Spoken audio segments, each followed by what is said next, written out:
부동산 대책 발표, LTV 완화, 종부세 개편, 뉴스만 틀면 머리 아픈 용어들 정말 많이 나오죠. 도대체 정부는 왜 이렇게 부동산 시장에 자꾸 개입하는 걸까요? 오늘 이 복잡하게 얽힌 실타래를 풀어서 그 핵심 원리만 명쾌하게 한번 정리해 보겠습니다. 모든 이야기는 바로 이 질문에서 시작합니다. 가장 근본적인 질문이죠. 왜 정부는 그냥 시장에 맡겨두지 않고 자꾸 개입하려는 걸까요? 보이지 않는 손이 알아서 잘해줄 수는 없는 걸까요? 오늘 저와 함께 이 질문에 대한 답을 찾아가 보시죠. 오늘 우리는 이 네 가지 순서로 부동산 정책의 큰 그림을 한번 그려볼 거예요. 첫째, 정부가 왜 나설 수밖에 없는지. 둘째, 정부가 쫓는 목표는 뭔지. 셋째, 그래서 어떤 도구를 쓰는지. 그리고 마지막으로 왜 정책이 늘 그렇게 어려운지. 자, 그럼 하나씩 따라가 볼까요? 자, 그럼 첫 번째 이야기입니다. 다른 상품들처럼 그냥 시장 원리에 맡기면 될 것 같은데 왜 유독 부동산은 그럴 수가 없는 걸까요? 여기에는 아주 특별한 이유가 있습니다. 한번 생각해 보세요. 우리가 사는 스마트폰이나 커피하고 부동산이 같을까요? 전혀 다르죠. 부동산은요, 일단 땅에 딱 붙어서 움직일 수가 없고요. 시간이 지나도 닳아서 없어지질 않잖아요. 심지어 세상에 똑같은 위치, 똑같은 전망을 가진 집은 단 하나도 없어요. 그리고 가장 중요한 거, 내 집 하나가 주변 동네, 아니 사회 전체에 영향을 미친다는 강력한 공공성을 가진다는 점입니다. 바로 이런 독특한 성격 때문에 부동산 시장은 알아서 완벽하게 돌아가기가 굉장히 어렵습니다. 경제학에서는 이걸 시장 실패라고 부르는데요. 말이 좀 어렵죠? 쉽게 말해서 시장이 제 기능을 다하지 못하고 비효율적인 결과를 낳는 상태를 말하는 거예요. 시장 실패가 왜 일어나냐고요? 예를 들어 볼게요. 우리 집 앞에 갑자기 높은 건물이 들어서서 햇빛을 다 가린다고 생각해 보세요.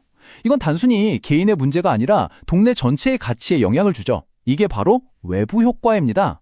또 도로라든지 공원처럼 모두에게 필요하지만 누구도 선뜻 자기 돈으로 만들려고 하지 않는 공공재 같은 것들도 있고요. 바로 이런 문제들 때문에 정부가 이건 우리가 나서야겠구나 하고 팔을 걷어붙이는 겁니다. 자, 그럼 정부가 시장에 개입해서 이루려는 목표는 대체 뭘까요? 여기서부터 부동산 정책의 진짜 딜레마가 시작됩니다. 왜냐하면 서로 부딪히기 쉬운 여러 목표를 동시에 잡아야 하거든요. 부동산 정책의 핵심은요, 정말 아슬아슬한 저울질, 그거랑 똑같습니다. 저울 한쪽에는 경제적인 효율성이라는 무거운 추가 놓여 있고 다른 한쪽에는 사회적인 형평성이라는 추가 놓여 있죠. 정부는 이 양쪽 사이에서 어떻게든 균형점을 찾아야 하는 아주 어려운 숙제를 받은 셈이에요. 자, 효율성은 뭐냐면 한정된 땅에서 최대한의 경제적 가치를 뽑아내는 거예요. 도심에 높은 건물을 빽빽하게 짓는다거나 하는 거죠. 반면에 형평성은 모든 사람들이 기본적인 주거 생활을 누릴 수 있게 하자는 사회적인 약속 같은 겁니다. 공공임대주택을 짓는 게 대표적이죠. 근데 문제는 말이죠. 이 둘이 별로 친한 사이가 아니라는 거예요. 개발을 막 밀어붙이면 주거약자들이 소외될 수 있고 반대로 복지만 너무 챙기다 보면 시장이 활기를 잃을 수도 있으니까요. 그리고 이 효율성과 형평성이라는 두 개의 기둥을 든든하게 받쳐주는 정말 중요한 세 번째 기둥이 있습니다. 바로 안정성이에요. 부동산 가격이 롤러코스터처럼 막 오르락내리락하면 우리 경제 전체가 휘청일 수 있잖아요. 그래서 시장이 너무 뜨거워지거나 갑자기 얼어붙는 걸 막는 것도 정부의 아주 중요한 목표 중 하나입니다. 자, 그럼 이렇게 복잡하고 어려운 목표들을 이루기 위해서 정부는 어떤 도구들을 쓸까요? 지금부터 정부의 정책 공구함을 같이 한번 열어보겠습니다. 정책 도구는 크게 두 종류로 나눠볼 수 있어요. 하나는 아주 강력합니다. 직접적 개입이라고 해서 정부가 법으로 이건 되고 저건 안 돼 하고 딱 정해버리는 방식이에요. 분양가 상한제 같은 거죠. 효과는 아주 빠른데 자칫하면 시장을 좀 왜곡시킬 위험이 있어요. 반면에 간접적 유도는 세금을 매기거나 대출을 조이는 식으로 사람들이 스스로 행동을 바꾸게끔 살살 유도하는 겁니다.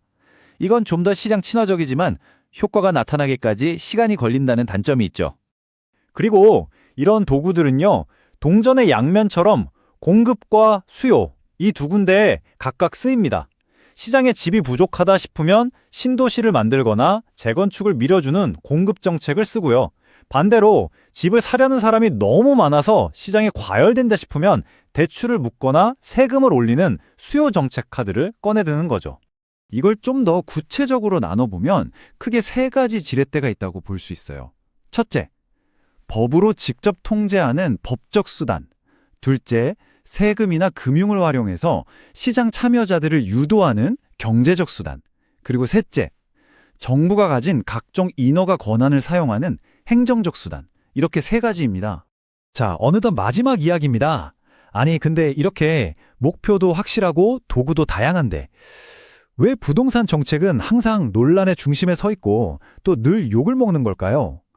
바로 정책이 넘어야 할 거대한 현실의 벽이 있기 때문입니다. 정책이 마주하는 가장 큰 벽 중 하나는 바로 시간입니다.